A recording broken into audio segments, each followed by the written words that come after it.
Welcome back to NBA Cinema. So today we got to talk about Draymond Green and a few sound bites from his podcast as he comes back and address everything that the media has been talking about.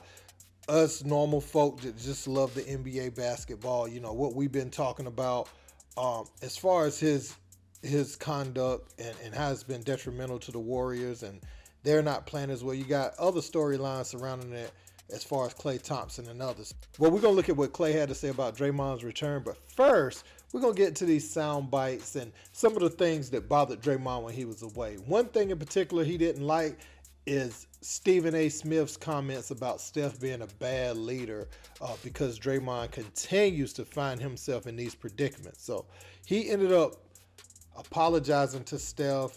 He talked about possible retirement from Adam Silver, which is a whole nother story. And I think this is why people feel like Adam Silver is a soft commissioner, just due to the fact of how he handled this particular instance. And I'm going to tell you why I feel like this was a little soft, not from Draymond, so to speak, but from Adam Silver and the way he handles these things. But let's peep what he had to say. I had a conversation with Adam Silver, commissioner of our league. I just told him, Adam, it's too much for me. Like, this is too much. It's all becoming too much for me. And I'm going to retire. And Adam said, you're making a very rash decision. And I won't let you do that. We had a long, great conversation, very helpful to me.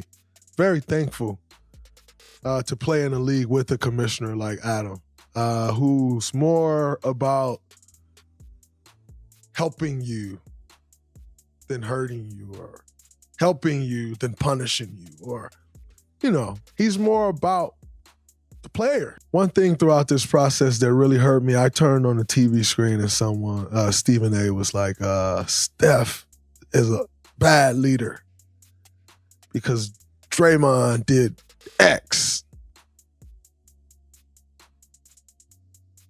And it pissed me off, but it crushed me. It crushed me because how is Steph enduring being a bad leader? Like, this guy doesn't give us anything to tear him down about. This guy does everything the right way. And yet he's being tore down because my actions crush me.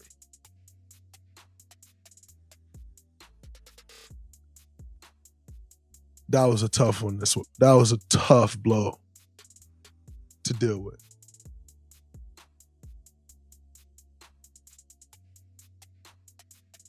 And because he got crushed publicly for that, I'm going to apologize publicly.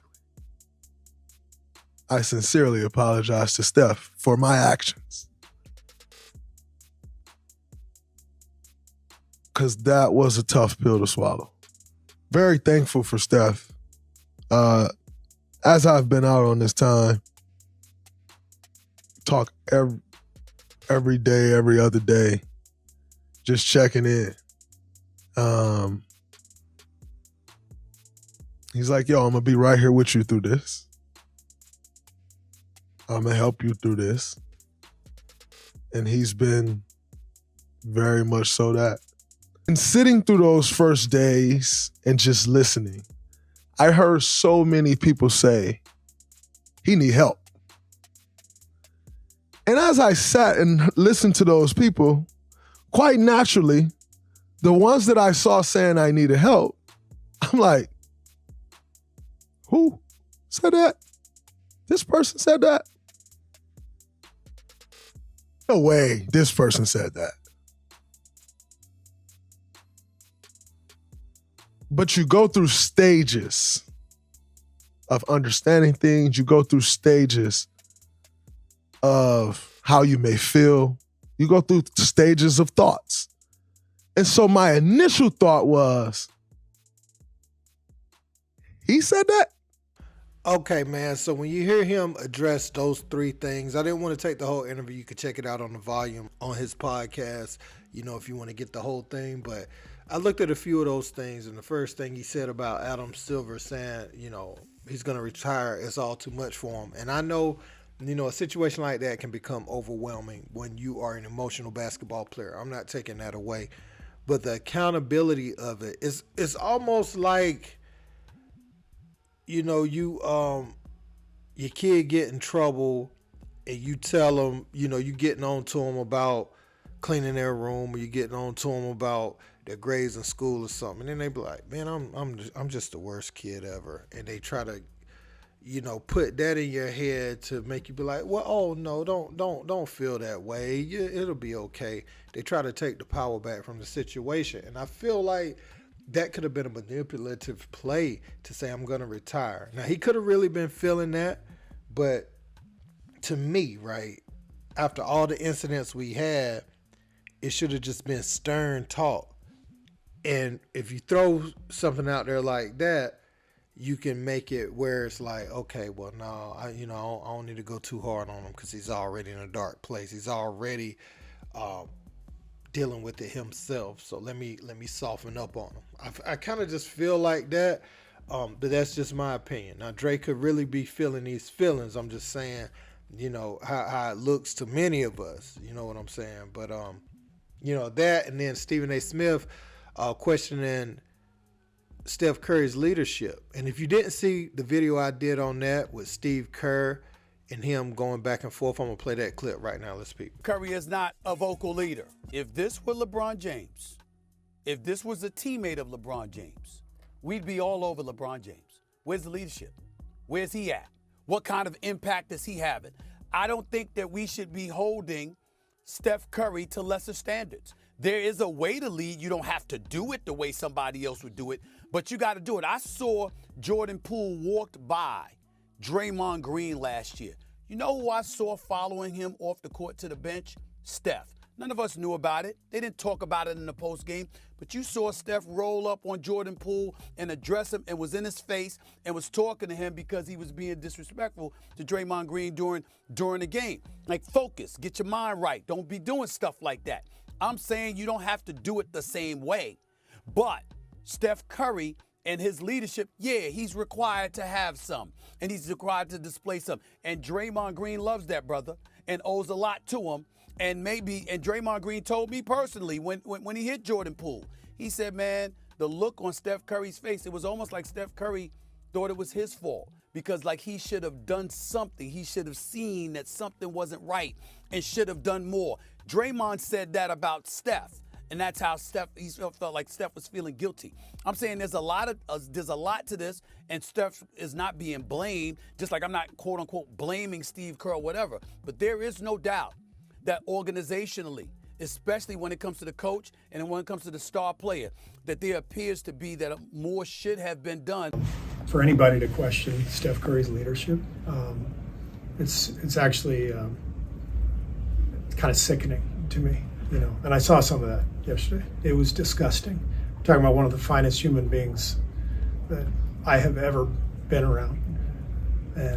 But that's the climate that we live in, and these guys.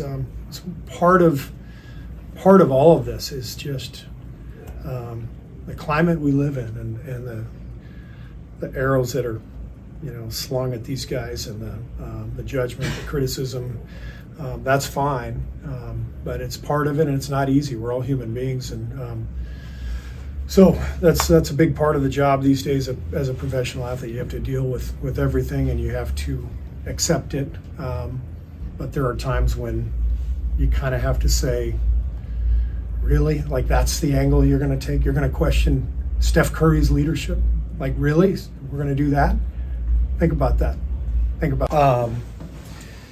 Yeah, I think the suspension makes sense. To me, this is about more than basketball. It's about helping Draymond. I think it's an opportunity for Draymond to step away and to make a change in his approach in his life. And that's not an easy thing to do. That's not something you say, okay, we're going to do 5 games and then he's going to be fine, right?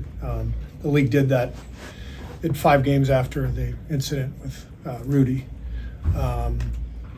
That's not the answer to pick a number. The answer is to help Draymond and give him the help he needs, give him an opportunity to make a change that will not only help him, help our team, but help him for the rest of his life. This is not just about, an outburst on the court.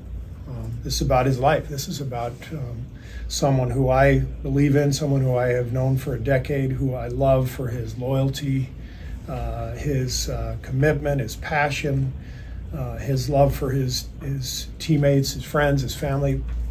I'm trying to help that guy because the one who grabbed Rudy and choked Rudy, the one who took a wild flail at Yusuf, the one who punched Jordan last year, that's the guy who has to change, and he knows that.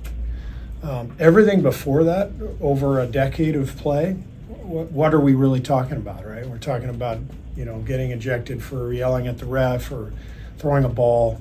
But you look at the past year and what's happened, it's clear he needs the opportunity to change, and that's what an indefinite suspension gives him the opportunity for. So that's where that stemmed from. That's what Draymond was referring to when he was going at Stephen A. Smith, saying that it hurt him so bad to hear that Steph wasn't a leader, because a lot of people was calling out his leadership, which they've done over the years, right? It didn't just start now.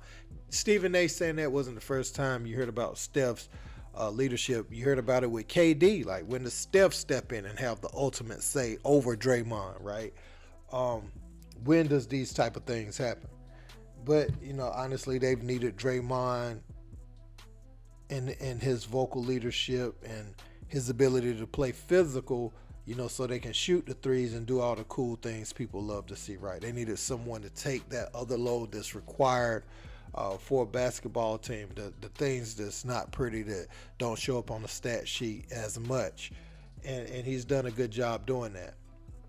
Draymond has to realize that this criticism comes with the territory. When you're swinging your fist and you're making contact with people's face, you're going to have people that love the old style of basketball and saying we soft, saying that the league is soft now, and others, if they don't want that done to them, they need to retaliate. Problem is, they find them so much nowadays, for engaging in combat. What I would love to see, though, is a player to go in the back. If they don't want to do it out there, go in the back and handle that, after the game. But Draymond has to realize this comes with the territory, and so nobody really said anything that wasn't expected. You just had different takes on his physical play and what exceeded, in my estimation, physical play, which is straight up dirty play. Now, again, him saying it's too much, he's thinking about retiring. Adam Silver could have just sidestepped that, in my opinion. He said you're making a rash decision and started babying him. And that, I have a problem with that. I can't explain it. I don't expect everybody to understand what I'm saying. I could be tripping. He could really feel that way, but I don't know, man. It's like you lack accountability for what you've already done. You just got to face that head on. Okay, I made this mistake. The consequences is coming. No excuses. No trying to get people to feel sorry for me. Nothing like that. Because I wasn't. And this is what I will say. You remember he put out that statement on Instagram about he's been him. He's better at being him than you are at being yourself. So don't be telling him what to do. He said that to the fans, to the media, all of that right before that Nurkic incident. So he was very unapologetic the whole time leading up into it. So now when the punishments come down and, you out for a certain amount of games, it's too much for you. No, you got to stay with what you was saying when it was clapping their face, whooping them tricks in Memphis and all that stuff. You got to stand on all your antics when it comes time to pay the piper, that's my statement, to Draymond Green. I want to know what you guys think about this in the comment section, though. Let me know. Don't forget to like, share, and subscribe. Till next time. Peace. It gives you optimism going forward this season. We got Steph Curry. We got myself. Draymond Green's coming back. Chris Paul will be back. We have champions on the roster. And I'll never panic, like I said. I really believe in this team, and still have a ton of basketball left. And what's the point of panicking? We've been through incredible highs and some low lows with this team, so there's no point in just pointing fingers. All you can do is keep working and believe, and I certainly do believe. What was it like having